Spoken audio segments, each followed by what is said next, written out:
Okay, so we'll just get started. If anyone wants to take their seats. Thank you very much, and thank you for coming out tonight.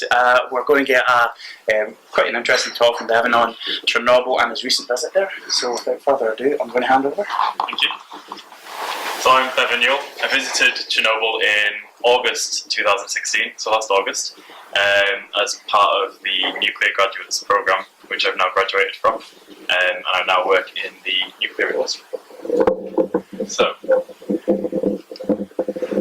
Chernobyl disaster occurred at 23 minutes past 1 on the 26th of April 1986.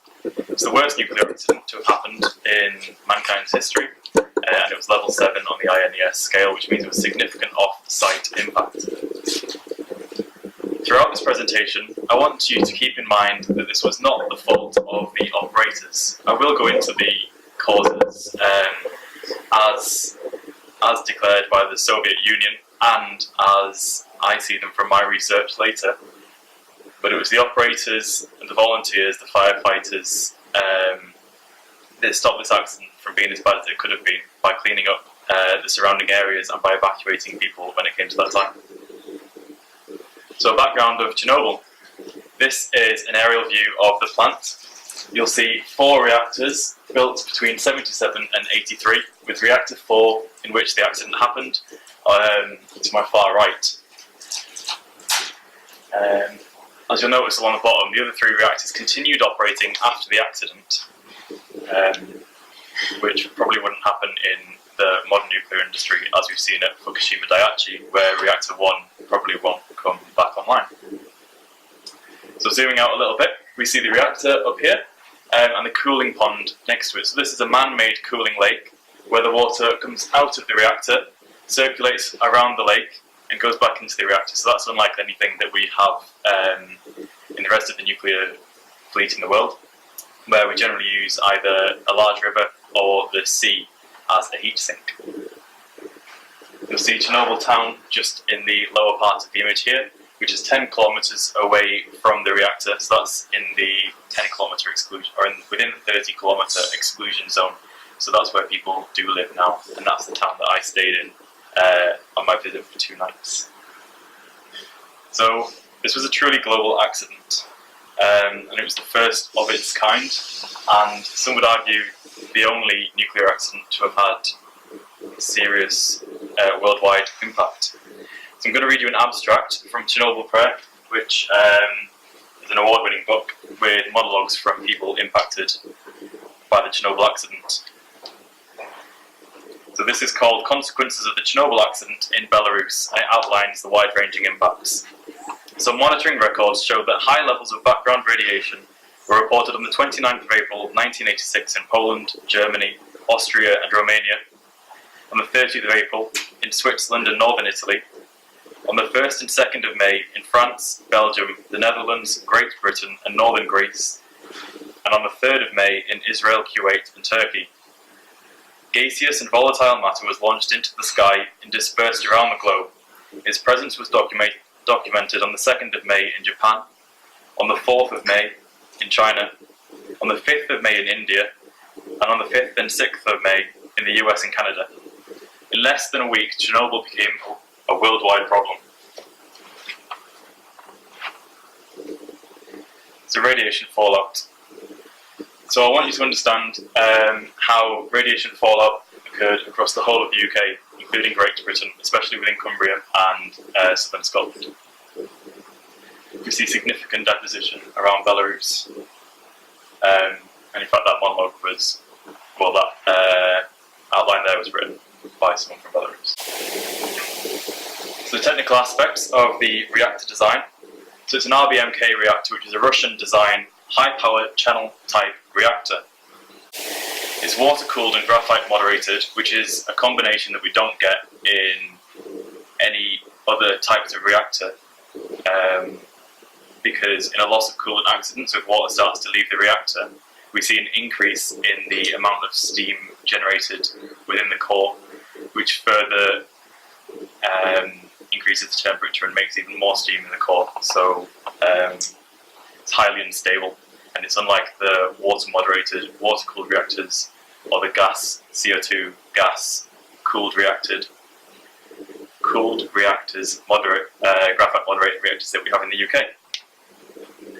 So in this, water passes through the zirconium-clad channels within the core, gets hot, turns into steam, comes out, and passes through a steam separator just so you get pure steam in this separate line up here. And that steam that's been through the reactors goes into the turbines. So it's like a boiling water reactor in that sense. And once that's condensed, the water comes back through the reactor and it circulates like that, so it's a single loop. And on this, you see two turbo generators, each of which are 500 megawatts electrical. So it's a 1 gigawatt electrical power plant. It's the same size as Moorside, so it's a significant size for its time. You see on here the 1 gigawatt electrical power. So to put that in some context and compare it to Calder Hall just down the road, which is a similar sort of era, Calder Hall was 42 to 60 megawatts. So it was about 0.5% of the electrical power output of this RBMK.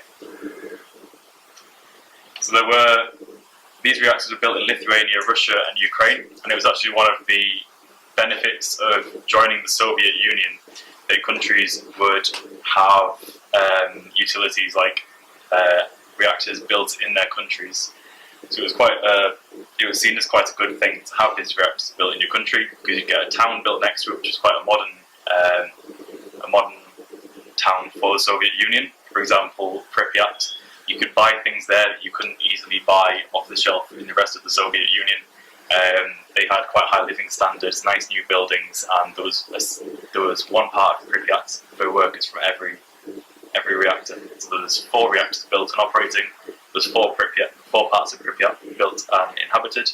The 5th part of Pripyat had been built because the 5th reactor at Chernobyl had also been built. So there were 17 reactors across 5 sites, and there are still 11 RBMKs operating today. The first reactor was Leningrad in Russia in 1973, and that's due to close down in 2019. So, following the Chernobyl accident, they all underwent upgrades, which I'll go into a little bit later. Apart from one reactor, which is Smolensk 3, which was actually built in 1990 to the new standards. So those include things like the number of control rods that can be dropped into the core, and operating principles, and the fact that you can't turn off safety features anymore following the Chernobyl accident. So as I mentioned earlier, it was a level 7 major accident on the INES scale, meaning it had significant off-site impact. So the accident on the 26th of April 1986. So there's 3 ways that the reactor can get power. So the reactor needs power to keep its safety functions running. It needs power to keep its control rods moving in and out of the reactor, and to keep its pumps circulating water through the reactor. So there's 3 ways it can get this. Under normal operation, it takes some of the power from the turbo generators. So the electrical output of those won't be the same amount that goes to the grid, because the reactor will be taking a bit of it. If the turbo generators go down, it can actually import power from the grid to keep itself in a safe state whilst it powers down. Failing that, in emergency situations, we can turn diesel generators on site, and they'll power cooling pumps whilst the reactor cools down to decay heat. So this experiment was to test if, in a complete loss of power, so we lose turbo generators and we lose the grid, can we use the inertia in the turbines within the turbo generators and the remaining water moving through the pumps to power the reactor for 50 seconds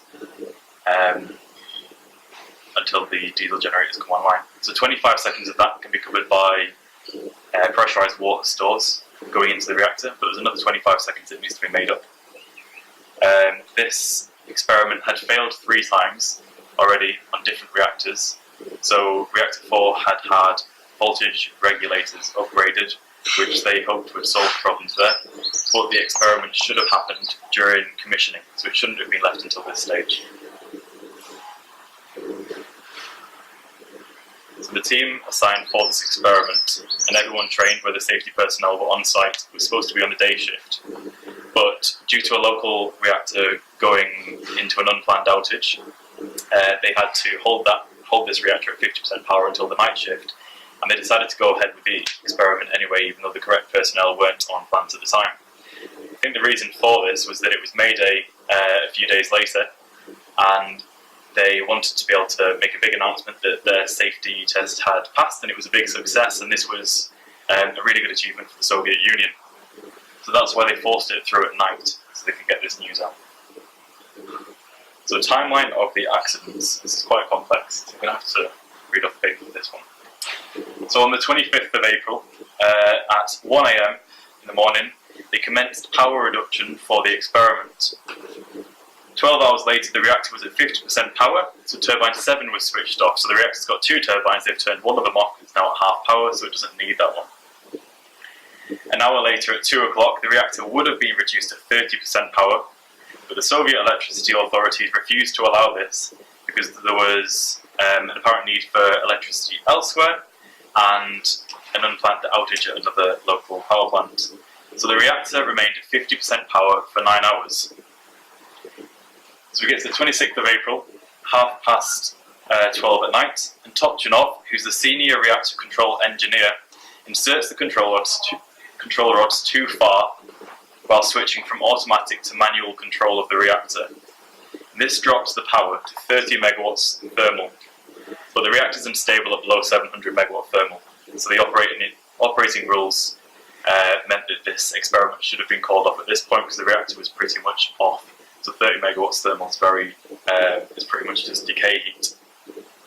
Dyatlov, who's a deputy chief engineer, threatened Topchinov that he would be fired if he didn't continue with the experiment. In a job on a Soviet nuclear power plant brought a lot of benefits. There was a lot better pay than you'd expect. Generally, you got to live in a really good modern city, and the operator obviously wouldn't have wanted to lose his job. So they continued with the experiment, and by 1 AM they managed to increase the power to 200 megawatt thermal, but it was meant to be 700 megawatt thermal for this experiment to go ahead. They did this by retracting half of the control rods completely out of the core, so they didn't have much control over the reactor at this point. Knowing that 200 megawatt thermal was far too low, they overrode safety functions to remove more control rods and increase the coolant flow. So they put all 8 pumps that they have on the reactor to full blast and had 60,000 tons per hour of water moving through the reactor, which was against safety procedures because it meant that you could get cavitation in the pipes, and it reduced the temperature in the core and further reduced the power within the core. So they withdrew more control rods to counteract the loss of reactivity due to the increased coolant flow, which left the equivalent of 8 fuel rods in the reactor, where operating procedures said they had to have at least 15, and after the reactor they changed operating procedures again and said you need a minimum of 30 control rods in the core to keep it safe and to keep it controllable. So 22 minutes later, Topchinov notices a computer reading demanding that the reactor is shut down, but this is ignored. 1 minute later, or 30 seconds later, the turbine 8 is disconnected, so there's now no turbo generators connected to the reactor.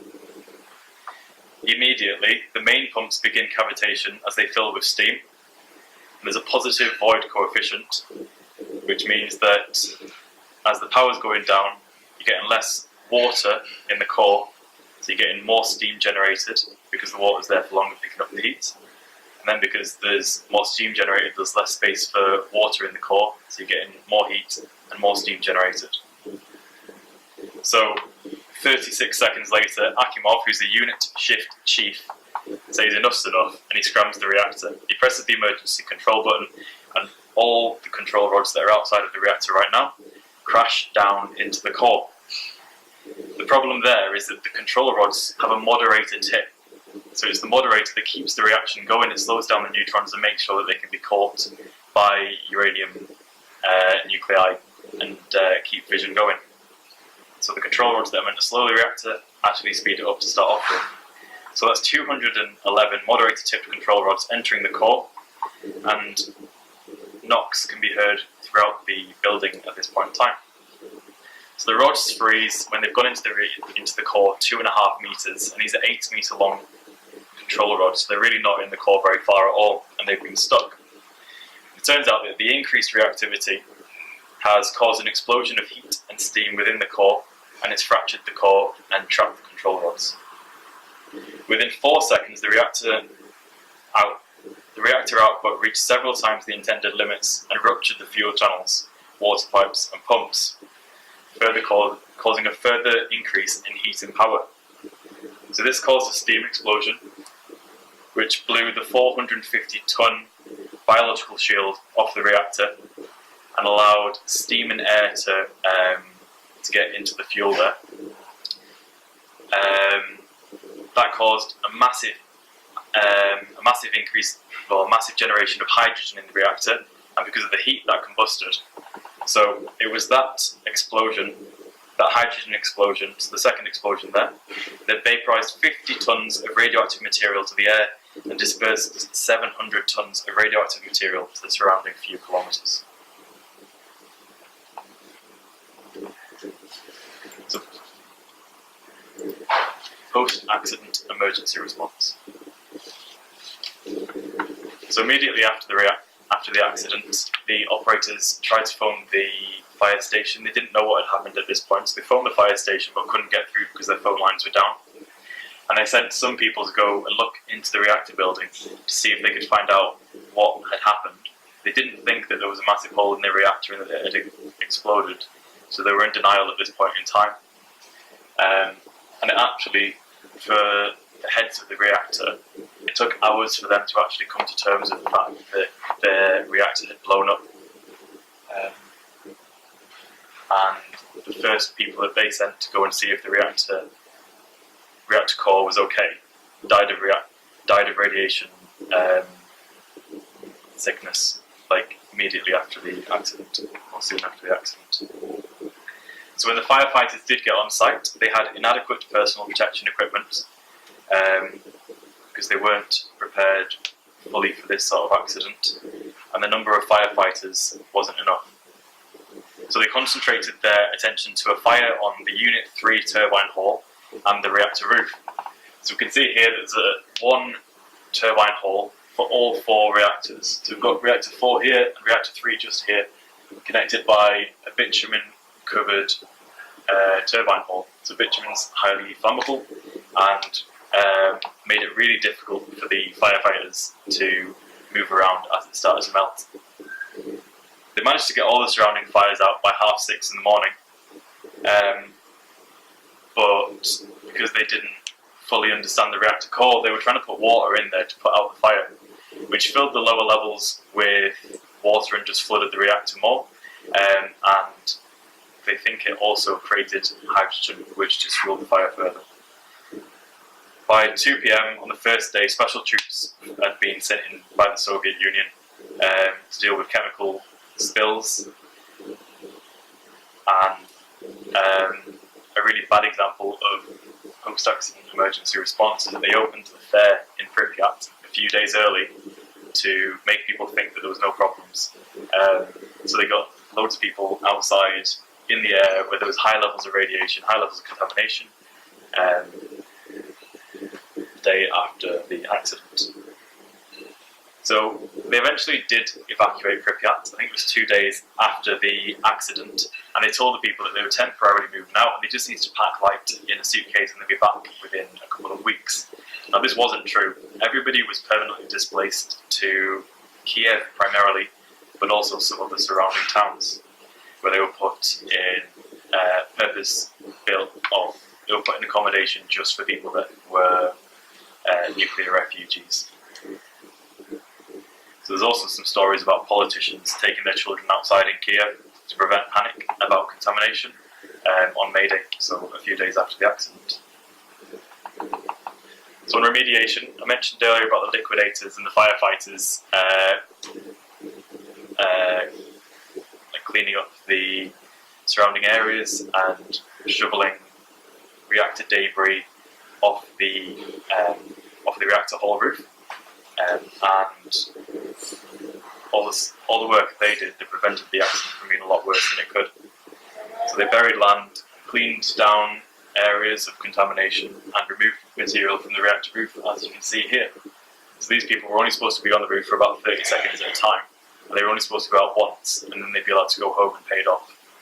But to get more money, you'd quite often find, well, in books it says that quite often these people would leave their dosimeters back in the safe zone so that their correct dose wouldn't be measured. And they'd go out several times so they could earn more money to take home. But fortunately, these people suffered a lot from alcohol abuse, which was for two reasons. So number one, they believed that vodka would prevent damage by radiation. And number two, this was an extremely stressful situation to be in. It was a really stressful job. So you're going around, you're asking people to leave their homes, you're dealing with situations like this where you know that you're putting yourself in danger. And the alcohol abuse among the liquidators was unfortunately rife. It was an accurate dose recording, as I've already mentioned, so with health and safety regulations, they should have been given a paper at the end of it to tell them how much dose they'd actually had. But to calculate that, they used the dose, so the amount of radiation that people were absorbing, they measured in their sleeping barracks, and then they just multiplied that by the amount of time that they'd been sent to Chernobyl for. But these people built the sarcophagus and prevented further environmental release of radiation and radioactive material. So they really did stop this from being from being as bad as it could have been. So moving on to causes, these are the official causes as put forward by the Soviet Union. They all come down to operator error. So none of it to do with the design of the reactor, none of it to do with politicians, none of it to do with pressure to get this experiment done by May Day. And these are the causes as I found in my research and as other papers have put forward. So first of all, reactor design. I mentioned earlier there's a positive void coefficient. So as soon as you start to generate more steam in the reactor core, you increase the heat, so the water that's left in there just turns into steam, and that further increases the temperature within the core. The graphite-tipped control rods, so the control rods that are meant to slow the reactions down, actually increased at first whenever they were dropped into the reactor. The safety mechanisms could be turned off, and there was no pressure vessel or containment building around the reactor. So there was a 450-ton biological shield on top of the reactor, and there was a biological shield on the bottom of the reactor. There was nothing completely encompassing the reactor. I mentioned earlier with bitumen, there was serious problems in the Soviet Union with getting the building materials that you requested in the first place. So they didn't want bitumen on the roof. It was actually outlawed under Soviet regulations to have bitumen on the roof because it was seen as a danger because it can catch fire. But the engineer in charge of commissioning, well, he knew this, but if he'd said that he wasn't going to put bitumen on the roof, then they would have just fired him and got someone else in to put bitumen on the roof. So there wasn't the safety culture that we see in the modern nuclear industry. And finally, the procedures. So there was a rush for the test to happen. They wanted it done by May Day. There were inadequate instructions. So the instructions that the operators on the night shift got from the day shift were scribbled all over, and they didn't know what they were actually supposed to be doing. So it was the head in the control room that night said, well, just follow the original instructions, don't follow all the crossed out things, because they're probably more likely to be correct. And the test was not performed during commissioning like it was supposed to have been done. And then finally they operated at very low operative reactivity surplus, which just means they got it down to 30 megawatts thermal, when the reactor is not supposed to be below 700 megawatts. So the effect on people. We saw the first nuclear refugees created by this accident. So these people were moved out of Chernobyl zone and put into specific housing units in Kiev and other towns, which caused further problems that other residents in the towns knew that they'd come from Chernobyl, and due to a lack of education on radiation and contamination. We'd probably see it in modern day Britain as well. A fear that these people could pass on radiation to you, could make you sick, and there were social problems then for the nuclear refugees that had been moved out of the zone. So some older people were allowed to resettle in the zone for that reason. They decided that any increase in radioactive dose that they got would probably not have an effect before they died of natural causes. So it was a lot better for those people to be allowed to move back to the zone if that's what they wanted, rather than being forced to live as a nuclear refugee in Kiev or another big town. Finally, cancer rates. So some sources say there's higher cancer rates, and some sources say there's not higher cancer rates. So that's quite a confusing one to try and look into. But I did read in one of the books that I've got down here that this is the dose uptake by the nuclear workers.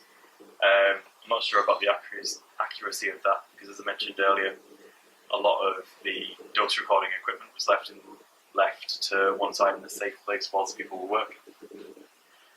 But we see something that anyone that knows a bit about radiation, or the accepted radiation on health effects, is supposed to be a straight line of the amount of radiation that you uptake and the likelihood of death. Whereas we see here that there's a reduced probability of death for dose uptake below 4 sievert, and then above that it increases rapidly. The effects on the environment. So birds have been found in the sarcophagus, and there's a doctor at Salford University that's done a lot of research into wildlife in the Chernobyl zone, and he's found that it's really varied. So his conclusion, I believe, was that you can't say from this that there's no effect on wildlife from radiation, but you can probably say that the effect of man on wildlife is worse than the effect of radiation in this situation on wildlife, which I thought was a really interesting point. So they found all sorts of wild animals living within the 10 kilometre and 30 kilometre exclusion zones around the reactor. So radioactive fallout in the UK, both before and after the accident. So 1968, somewhere around here. And the spikes that you see before that are from radiation fallout from nuclear weapons testing. So although we saw earlier that there was an increased amount of fallout in the northwest of England and southern Scotland, we still see on here that the average dose uptake due to fallout within Britain was significantly higher due to weapons testing than it was to Chernobyl. So the effects on the British nuclear industry. So our nuclear programme ceased. We built Sizewell B nuclear power station, which was a modern pressurised water reactor. And then the Chernobyl accident happened, and we didn't build any more reactors, even though they were planned. And we're just getting around now to potentially building some more in the UK. So it could have also caused some safety misconceptions about nuclear. A comparison that I quite like is that if we judged air travel on planes from whenever they were first designing planes, then no one would fly, because a lot of people died. But we all fly now because it's convenient, and modern air travel is very safe. And reactor technology has come a long way. So my visit, so this was me going into the zone initially, a little bit scared obviously, and this is the 30 kilometre exclusion zone security checkpoint. So I stayed over in Kiev to start off with before I went on the visit. It was an absolutely beautiful city. Like, I really didn't know what to expect, but it was really interesting going there. People were absolutely lovely, and if anybody does go to Chernobyl, definitely suggest staying over in Kiev for a night or two. The Chernobyl Museum in Kiev as well was really good to go to learn a little bit more about Chernobyl before I actually went. So in there I saw replicas of village names of all the evacuated villages from the exclusion zone. There was vehicles that had been used in the cleanup and maps of fallout. So we stayed in Chernobyl town, which is 10 kilometers away from the reactor, for 2 nights on the visit that I went on. And there's memorials there, and these are the actual signposts from the towns that were all evacuated after the accident. And they just went on and on and on. So this little block around here is about halfway down them. I'm not sure how many villages there were evacuated, but it was a hell of a lot. We also went around a lot of the local villages. So we see here just how massively overgrown they are, and it's really hard to see sort of past the first house because nature's really taken hold.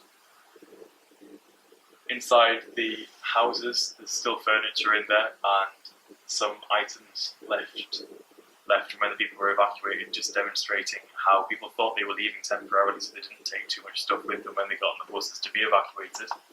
And they left a lot of things behind. But now the houses are becoming derelict. Roofs are falling in, floors are falling in. So we went to Pripyat as well. So as I mentioned before, there's 5 parts of Pripyat, 1 for each of the reactors. So inside the schools, there's still all their learning material on the walls. And this is a room full of children's gas masks. But the story behind these is that because everybody was just evacuated before they were told that they needed to use the respirators, all the respirators were left behind with the filters still attached. And although these gas masks or these respirators were too small for an adult's face for the cleanup crews to use, the filters were fine to take, so that's why they're all lying all over the floor. It's not anything more malicious than that, anything more serious than that. There's also, within the community halls, there's a swimming pool in Pripyat on the main square. So this swimming pool was still used by the liquidators whilst they were cleaning up, and they just put plastic sheeting around it so that they could keep it clean in case there was ever any contamination there. And gymnastics equipment was still in the community halls. So this is the fairground that was opened the day after the accident to try and for the government to try and make people think that everything was safe. And it's all derelict. And I've read stories that this is one of the most highly contaminated areas of the fairground. There were remediation machines used in the cleanup, so they tried not to send people in because it was so highly dangerous. But most of the electronics got fried really quickly, so there wasn't a lot of successful machines there. They tried steam power, which was this big truck here that is just off screen. I think that was a steam-powered truck that they tried to send in because the electronics were all getting fried. And they just painted over them to stick the contamination on where it was and try and reduce some of the dose, and then put them in this little museum here. So as I mentioned, they started to build Reactor 5. They built the cooling towers, they built the reactor, and it was all sat there, but the reactor is highly contaminated because they never cleaned it up. And they had environmental analysis labs for the cooling lake as well, so they could measure the fish in there for effective contamination if there was any, whilst the reactors were operating. So it was Reactor 4 at the far end of the photograph that had the accident. You see the single turbine hall running all the way along, and the other reactors just behind those. There's a memorial to the people that, like the liquidators and everyone that worked on the cleanup there. And you can see the sarcophagus just behind me in this photo. So this was put together by the liquidators. They didn't use any bolts, they didn't use any welding, because they just needed to get it up as fast as they could. And this is a new safe confinement structure. So this was built on rails, and it was slid over on Kevlar plates with couple of cranes inside it and robotic arms so they could start to get the fuel out of the reactor. You see on here that it's quite interesting. The way they got it over, they had to lift these doors up because some of the bits of the reactor or bits of the sarcophagus closer to where the memorial is are higher than the far bits. So they had to lift the doors up to get them over and then carefully put them down to continue moving it over.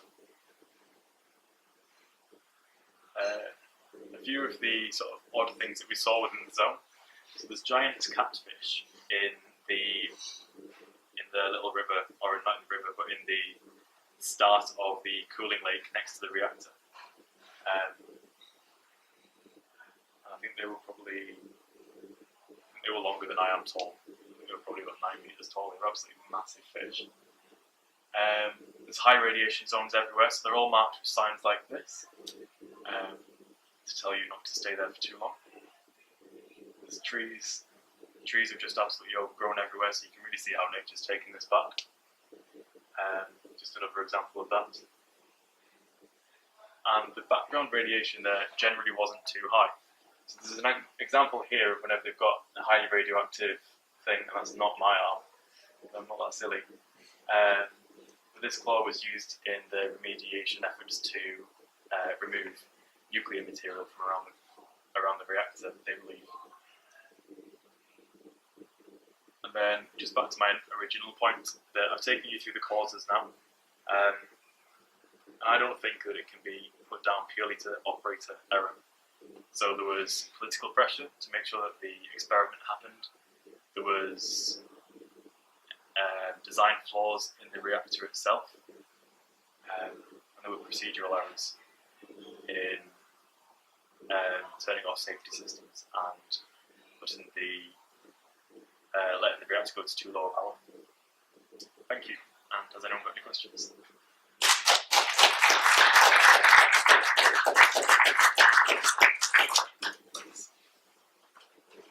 Any questions at all? You said that there's still other reactors for the same design still operating to this day? Yeah.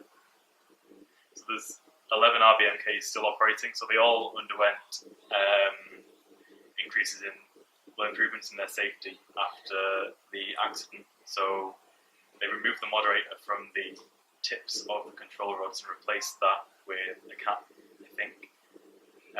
They increased the enrichment of the fuel to make up for that, so they didn't need that extra moderator on the ends of the control rods. And they changed the safety systems so that you always had to have at least 30 control rods in the reactor at any point, so they couldn't all be removed from the reactor. I think there's a couple of other changes as well. How many people perished in that? Did they ever declare? I don't know. There's loads of different sources saying different things. I'm not sure. Officially, it's 39 who died of radiation poisoning from the liquidators and 39 from the liquidators and. However, there's disputed figures with regards to how many people die from additional cancers or dying alive due to their exposure. I've got some books at the front as well that I use for my research. So if you want to come up and have a look at those after, I'm fine with that as well. They're quite useful. Any more questions? So we didn't have to wear a dosimeter, but I rented one from the company, so that was my dosimeter that I showed in the first couple of pictures before. Just that it wasn't really that much more radioactive. It was so this is in the main square in Pripyat, and it was 1.7 microsieverts per hour, and I think it was about maybe 1.5 microsieverts per hour in Kiev. So the background radiation there is pretty much the same as here. And then I'm not sure where this was. It might have been inside one of the buildings. I'm not sure where that was at all actually. 8.7 microsieverts, so it is higher. So there were hot spots around.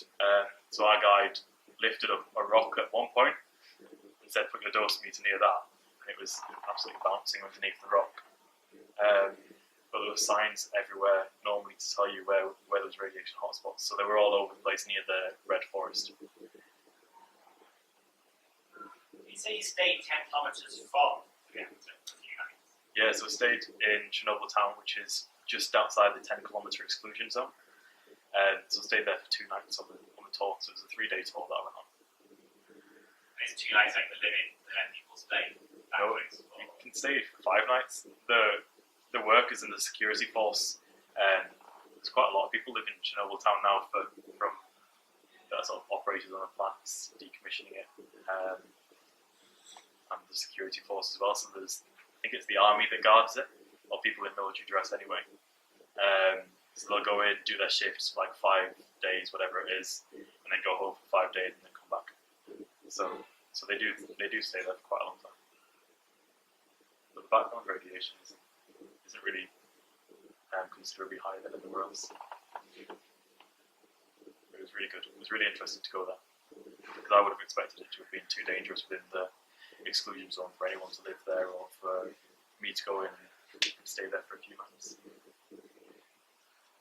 We've time for a few more questions, if anyone's got any. So much for so tourism aspects to it now, but have you able to go for tours that company there? Yeah, so there's quite a few tour companies actually, and you have to, like, part of the money that you pay for the tour goes to like the government for a pass into the exclusion zone. So it is making some money, I think, for the government. It's a bit of a tourist thing. Yep. The other reactors that weren't damaged in the incident, what state of them are they in? Have they been defueled? I'm not sure, to be honest. When I started working for the company at Sellafields, my boss was a member of the ENFL team who went over to decommission reactor 3, which was the neighbouring one, and that was like 2000, I believe. So they're probably no further along than, say, any other sort of reactor. The biggest challenge obviously is the material in reactor 4, which is obviously so heavily damaged. So they're relatively easy to fuel, big fuel ones and such, but cost and fault, so we prevented them from shutting down the reactor sooner.